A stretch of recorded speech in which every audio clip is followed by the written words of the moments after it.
Bonjour les investisseurs, bonjour les investisseuses, bienvenue à l'Académie des dividendes. Aujourd'hui, on va faire une émission un peu spéciale où on va parler en fait, de la géopolitique mondiale et on va se poser la question, est-ce que c'est un bon moment pour démarrer en bourse? Alors, on va se placer dans le point de vue d'un investisseur à long terme. Donc, comme vous le savez tous, la situation géopolitique internationale est explosive. Nous avons un conflit en fait entre la Russie et l'Ukraine. Nous avons également la guerre en fait d'Israël avec la Palestine. Nous avons aussi un conflit larvé, enfin plus que larvé, entre Israël et l'Iran. Et aussi la Chine qui menace d'envahir Taïwan, où on pourrait encore dire ce qui se passe avec le Venezuela qui menace d'envahir son voisin, le Guyana. Donc tout ce contexte, on voit qu'il est explosif, on se dit peut-être on est à l'aube d'une troisième guerre mondiale. Et il y a une maxime en bourse qui dit acheter au son du canon, vendre au son du clairon. Et que signifie cela? C'est simplement que d'un point de vue d'un investisseur, les crises ne sont pas forcément une mauvaise nouvelle. En fait, c'est souvent pendant les crises que les personnes riches, les investisseurs, font souvent leurs meilleures affaires. En effet, quand on est dans un contexte de crise, le prix des actions a tendance à baisser et à ce moment-là, en fait, et pareil pour l'immobilier, à ce moment-là, tout le monde devient pessimiste, négatif et les cours des actions de l'immobilier a tendance à plonger et en réalité c'est à ce moment-là qu'il faut faire des investissements. Pourquoi? Parce que si les prix justement sont bas, bah, c'est le moment d'acheter. Et une fois que la guerre sera passée, la crise sera passée, donc on aura une période d'euphorie où tout le monde va se dire bah voilà, c'est fini, le pire est derrière nous. Donc il y aura une vague d'optimistes et en fait le cours des actions, le cours de l'immobilier va de nouveau augmenter. Et donc c'est pour ça qu'on dit qu'il faut acheter au son du canon et vendre au son du clairon. Ceci étant dit, on a en fait sur Internet et notamment sur l'Internet francophone toute une série de personnages que vous connaissez parfaitement bien, en fait, qui vous prédisent une crise à venir. Mais en fait, si vous écoutez bien et si vous suivez ces personnes-là, et vous savez très bien de qui je veux parler, ça fait 10 ans en fait que ces analystes économiques vous prédisent l'effondrement. Donc ils vous parlent de la monnaie qui serait une immense pyramide de Ponzi, donc ce qui n'est pas totalement faux, mais c'est le système qu'on a et jusqu'à maintenant ce système fonctionne et on vit avec ça. Et ils vous promettent des crises en fait. Ils disent voilà, tout va s'effondrer. Et ils vont prendre des exemples, se baser sur le chômage, le fait de prendre des statistiques sur les entreprises qui ferment. Mais en fin de compte, ces gens, ça fait 10 ans qu'ils promettent l'effondrement.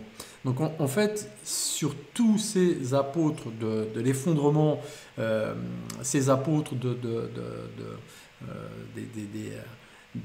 des crises à venir, et à chaque fois on cite la crise de 1929, parce que c'est une crise qui est restée dans les esprits. En fait, à force de le prédire, une chose est sûre, c'est qu'un jour ou l'autre, ils auront raison. Parce que c'est le propre même de l'économie, à ce qu'il y ait il y ait des phases de croissance et des périodes de crise. Ça, il y a eu de tout temps, depuis que le monde existe, depuis que la bourse existe, on a toujours vu des périodes d'euphorie en bourse qui sont suivies de crises économiques, mais c'est juste la normalité. En fait, il n'y a rien d'exceptionnel à ça. En fait, si vous voulez, c'est comme, vous voyez, ces appareils qui mesurent le cœur, vous voyez, donc ça monte, ça descend, ça monte, ça descend. Et en fin de compte, l'économie, c'est aussi ça. Et si vous regardez les graphiques boursiers, vous allez comparer qu'en fin de compte, tout ça n'est que, en fait, la respiration de la bourse. La bourse monte et descend, c'est le propre même en fait, de la bourse. Donc, en soi, il n'y a rien du tout d'exceptionnel à cela.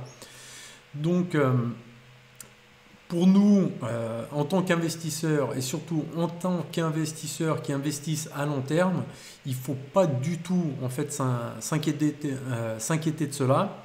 c'est plutôt une bonne chose.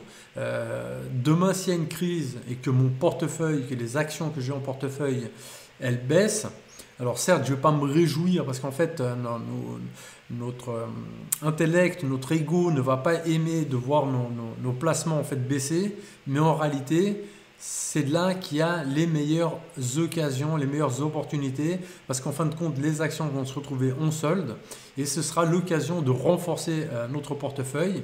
Donc le but, vous voyez, c'est toujours de continuer à faire des apports réguliers et ce qui fera qu'on va faire des apports au moment où la bourse est très bon marché, où les prix sont bas.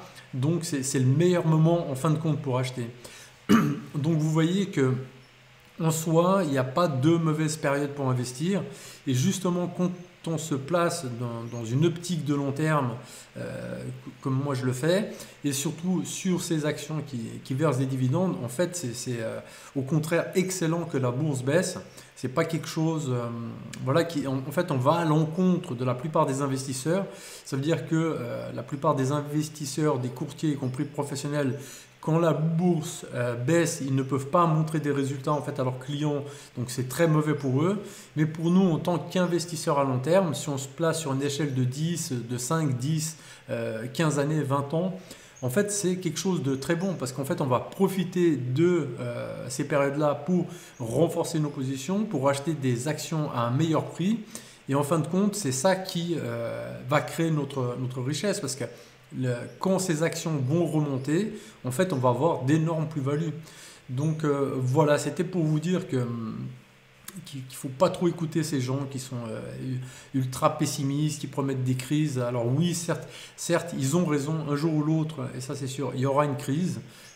Pareil pour un peu les survivalistes qui vous promettent l'effondrement. J'ai un petit sourire en pensant à certaines personnes qui ont passé toute leur vie à construire des bunkers, à stocker de l'eau, de la nourriture, alors qu'en fin de compte, cette fameuse apocalypse n'arrive jamais. Donc, comme vous le constaterez, l'apocalypse, la fin du monde, c'est toujours pour demain. Et je vais finir cette vidéo par une phrase que m'a dit ma grand-mère: la fin du monde, c'est pour les gens qui meurent. Voilà, je finirai sur ces mots. Pensez à vous abonner, mettez un petit like et je vous dis à très bientôt les investisseurs et les investisseuses.